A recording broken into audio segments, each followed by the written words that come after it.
ये वाक्य एक ऐसी लड़की की है जिसका नाम सायरा था। खूबसूरत पाकीज़ा लड़की थी, लेकिन इस नेक लड़की के साथ कुछ ऐसा शर्मनाक काम हुआ जो देखकर आपकी रूह कांप उठेगी। एक शैतानी जिन ने एक पाकीज़ा अल्लाह की बंदी के साथ शर्मनाक काम किया। जिन ने दौलत और शोहरत, सोने का लालच दिया और शैतानी जादू करके उस लड़की के साथ बेहुदा हरकतें की। रहमतपुर गांव के कोने में एक बहुत पुराना टूटा फूटा सा घर था। मिट्टी की दीवारें जगह जगह से झड़ चुकी थी। छत के कुछ हिस्से झुके हुए थे, लेकिन उस घर के अंदर एक बहुत नेक और परहेजगार बुजुर्ग रहते थे, जिनका नाम अब्दुल रहीम था। अब्दुल रहीम बुजुर्ग तो हो चुके थे, मगर मेहनती और खुददार इंसान थे। वे हलाल की कमाई पर यकीन रखते थे और हराम की एक कौड़ी भी अपने घर नहीं लाते थे।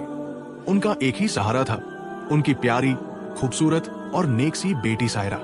सायरा अपने पिता की आज्ञाकारी, सच्चरित्र और बेहद हया वाली लड़की थी। अब्दुल रहीम अपने घर में गुलाब और ऊद अगरवुड को मिलाकर इत्र और गुलाब जल बनाया करते थे। ये उनका पुश्तैनी काम था और इसी से वे अपना गुजारा करते थे। हर सुबह वे बिस्मिल्लाह कहकर अपने पुराने थैले में छोटी छोटी शीशियां रखते और गांव गांव, बस्ती बस्ती जाकर लोगों को इत्र और गुलाब जल बेचते। दिन भर मेहनत करने के बाद जब अब्दुल रहीम शाम को घर लौटते तो सायरा दरवाजे पर उनका इंतजार करती मिलती। घर में हल्की सी खुशबू होती, दिए की लौ टिमटिमा रही होती और सायरा सादा मगर लजीज खाना बनाकर तैयार रखती। पिता जब खाना खाते तो सायरा एक तरफ चुपचाप बैठी मुस्कुराती रहती। अब्दुल रहीम अपनी बेटी की परवरिश और उसके अच्छे आचरण को देखकर बहुत खुश होते और अल्लाह का शुक्र अदा करते। एक दिन सूरज ढलने को था, हवा में ठंडक घुल चुकी थी। अब्दुल रहीम अपने पुराने थैले में इत्र की शीशियां लिए पहाड़ी रास्ते से लौट रहे थे। रास्ता उबड़ खाबड़ था और अचानक उनका पांव फिसल गया। वे जमीन पर गिर पड़े और तेज दर्द ने उनके जिस्म को हिला दिया। किसी तरह वे घर पहुंचे। दरवाजा खुला तो सायरा दौड़ती हुई आई। अब्बू, या अल्लाह, ये क्या हुआ आपको? हकीम साहब ने जांच करने के बाद कहा, रीढ़ की हड्डी को नुकसान पहुंचा है, शायद अब आप दोबारा चल ना सके। ये सुनकर सायरा का दिल टूट गया, मगर उसने सब्र किया और अपने अब्बू की खिदमत में लग गई। अगले ही दिन से उसने इत्र बनाने और बेचने का काम संभाल लिया। हर सुबह वो फजर की नमाज पढ़ती, अपने अब्बू की सेवा करती और फिर इत्र बनाकर गांव में बेचने निकल जाती। उसकी मेहनत और नेक नियत से इत्र में ऐसी खुशबू आने लगी कि गांव वाले हैरान रह जाते। इसी दौरान पहाड़ के किनारे रहने वाला एक नीला जिन्न, जिसका नाम जहरान था, सायरा की खुशबू और पाकीज़गी से प्रभावित हो गया। वो दूर से उसे देखने लगा। एक दिन उसने सायरा के सामने आकर कहा, ऐ सायरा, मैं तुझसे मोहब्बत करता हूं। मैं तुझे दौलत, महल और शोहरत दूंगा। तेरे अब्बू की बीमारी भी ठीक कर दूंगा। बस तू मेरा इश्क कबूल कर ले। सायरा ने पूरे ईमान के साथ जवाब दिया, मेरा ईमान और मेरे अब्बू की हलाल कमाई ही मेरी सबसे बड़ी दौलत है। मैं हराम की दौलत कभी कबूल नहीं करूंगी। ये सुनकर जिन्न जहरान का प्यार नफरत में बदल गया। सायरा के इनकार से जिन्न जहरान आग बबूला हो गया। उसने गुस्से में कहा, अगर तू मेरी नहीं हुई तो मैं तुझे किसी और की भी नहीं होने दूंगा। अगले दिन जब सायरा इत्र बेचने बाहर गई हुई थी, तब जिन्न तेज बवंडर बनकर उसके घर पहुंचा।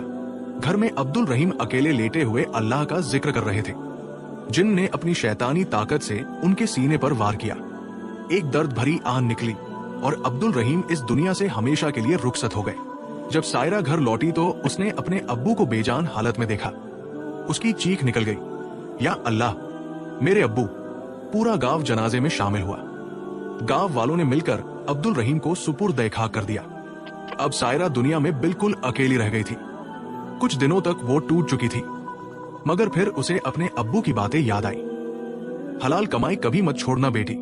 सायरा ने आंसू पोंछे, दोबारा इत्र बनाना शुरू किया और हलाल रोजी के रास्ते पर वापस चल पड़ी। एक दिन जब सायरा पहाड़ी रास्ते से गुजर रही थी, तभी अचानक नीला जिन्न जहरान उसके सामने आ गया। उसकी आंखें लाल आग की तरह जल रही थी। अब तुम्हारा कोई सहारा नहीं बचा सायरा, तुम्हें मेरा इश्क कबूल करना ही होगा।